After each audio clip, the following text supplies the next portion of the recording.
My younger brother told me I wasn't valuable enough to be invited for Christmas, but I was the reason their $1 million deal even existed.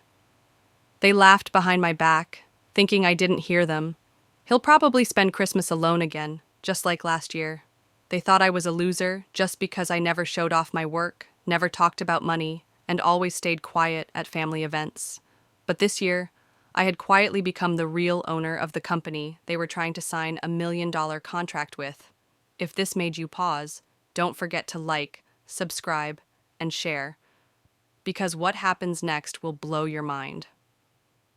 I got the email 2 weeks before Christmas. It was from my sister-in-law. Short, cold. Hey, this year Christmas dinner will be a bit tight. Hope you understand. Let's meet some other time. No call, no apology. Just a digital slap in the face. I didn't even respond. I didn't need to. They didn't know I had just finalized a silent acquisition of a fast-rising logistics firm, one they'd been trying to partner with for the past 11 months. The same deal my brother bragged about over dinner last summer. If we close this, we'll double our revenue overnight. And now, without even knowing, they were negotiating directly with me under a different company name, a name I created. Last Friday, I got another email, this time from my cousin, who's also part of their company. Hey bro, just wanted to let you know, our big Christmas pitch is happening tomorrow. If this goes well, we're in the big leagues. I smiled, because I had already scheduled a meeting for that same pitch, but I wouldn't be showing up in person. I had someone else playing the frontman role, a friend from college who owed me a favor. The real contract sat on my desk, waiting for one signature. They thought I was still jobless, still the quiet one. But I had watched, I had listened, I had built everything in silence. And now they were walking into a trap, one that would publicly expose who they had cut out of Christmas and who really owned their future. The boardroom was polished to perfection, glass walls, luxury chairs, the kind of setup my brother always dreamed of pitching in. He walked in wearing his overpriced blazer, flanked by two of his partners, my cousin and a friend of his who once told me, "Business isn't for quiet guys like you." They didn't recognize the man sitting across the table. That was the point. My friend played it perfectly, calm, sharp, just enough arrogance to make them feel like they were close to closing the deal. My brother kept repeating one line. "We believe this partnership will be a win-win. We've already made projections assuming your distribution network is on board." That's when my friend smiled and said, "Interesting, because the person who actually owns this network hasn't given approval yet." My brother froze. "Wait, I thought you were the founder?" My friend leaned back. "Nope, I just represent him. He built it, he funded it, he signs every deal." Silence. I was watching it all on the hidden Zoom feed. Their faces shifted. First confusion, then suspicion, then panic. Because right after that line, my friend slid a folder across the table. Inside was a document with one name highlighted at the bottom. Mine. My cousin blinked 3 times. "Wait, what? Is this some kind of joke?" My friend simply replied, "He got your Christmas message, by the way. The one where you didn't have space for him at dinner. Guess he had to make space somewhere else." They didn't speak. They just stared. "You're still welcome to pitch," my friend added. "But just so you know, he's not looking for partners anymore. He's looking to acquire." That moment, the exact second they realized the quiet one, the one they excluded like trash, had the power to buy their entire company. And then came the twist they never saw coming. Because I didn't want to destroy them. Not yet. I sent them an email that evening. Just one line. "Let's meet, December 25th. My place." No Merry Christmas, no apology, no explanation. For the next 48 hours, none of them replied. I knew they were scrambling, checking documents, legal filings, even calling mutual friends to figure out if this was real. It was worse than real. It was personal. Christmas morning came, 8 a.m. sharp, a knock on my door. There they were, my brother, cousin, and his so-called friend, No wives, no kids, no smiles, just silence. They looked like they were walking into a courtroom. I opened the door, stepped aside, didn't say a word. They walked in and saw the setup. Warm breakfast, coffee brewing, Christmas tree lit up. The same kind of cozy celebration they denied me just 2 weeks ago. My brother finally spoke, his voice low. Look, we didn't mean to. I cut him off. You needed a bigger table, so I built one. And now you want a seat? He flinched. My cousin looked down. We didn't know you were behind that company, my cousin said. If we had, you'd have sent an invite? I asked. Or just used me to close the deal faster? They said nothing. I walked over to the coffee table and picked up a single sheet of paper, the final contract, the one they were hoping to sign for $1.2 million in funding. Their company needed it badly. I knew. They were hanging by a thread, and I held the scissors. I handed them the paper. My brother looked shocked. Wait, are you giving us the deal? I nodded.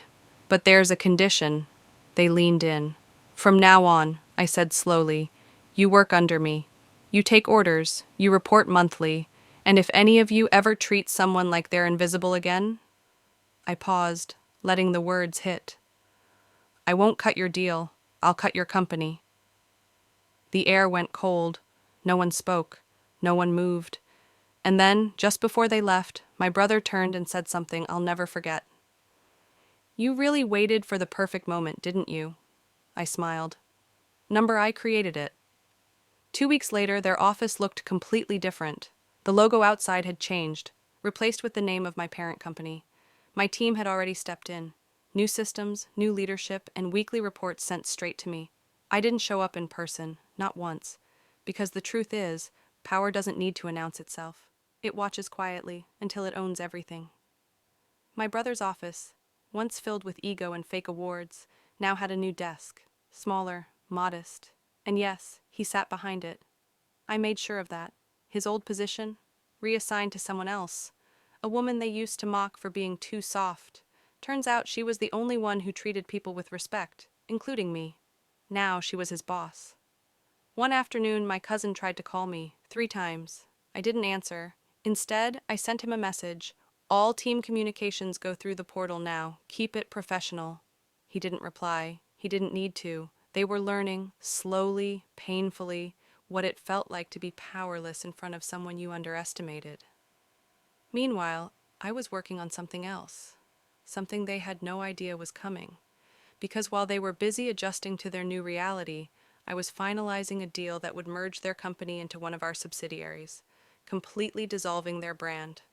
In 30 days, their legacy would vanish. No name, no logo, no trace. They'd still have jobs, but they'd be just that, employees of the same man they didn't think was important enough to sit at their Christmas table. That night, I walked past a cafe and saw them all sitting together. No laughter, no bragging, just silence and lowered eyes. I didn't walk in. I just kept moving. Because some revenge doesn't need a confrontation. Sometimes, the sweetest revenge is watching them live inside the empire they once said you'd never build. And I wasn't done yet. The final blow wasn't loud. It was silent, clean, and permanent. 30 days later, the papers were signed. Their company, once proudly stamped with our family name, officially became part of my holding group.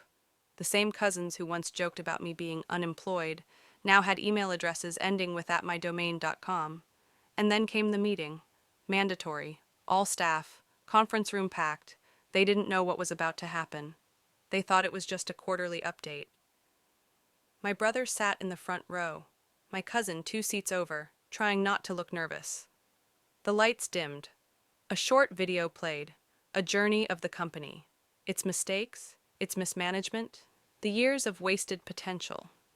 Then a sentence flashed across the screen. Sometimes the person you ignore is building the ground you're about to stand on. Gasps, whispers, eyes darting. Then the lights turned on, and there I was, walking in through the side door. No one moved, not even my brother. I stepped up to the front, took the mic, and looked directly at the people who once laughed at me for not having a car, a house, or direction. You gave up on me when I had nothing. Now I own everything you built, and everything you dreamed of building. I turned to the screen again, where one last slide appeared. Effective immediately. All former partners are now employees. Titles removed. Salaries adjusted. Welcome to the new order. My cousin stood up. You can't do this. I didn't even look at him. Check your contract. He sank back down. My brother didn't say a word. He just stared at the floor. As I walked out of the room, someone asked from the back, "Why didn't you just shut it all down?" I paused at the door and smiled. Because shutting it down would have ended it. Owning it? That makes them live with it. Every single day. And with that, I left. Not just the room, but the entire past. Because now, I wasn't just the outsider. I was the final chapter in their story. And the first page of my empire.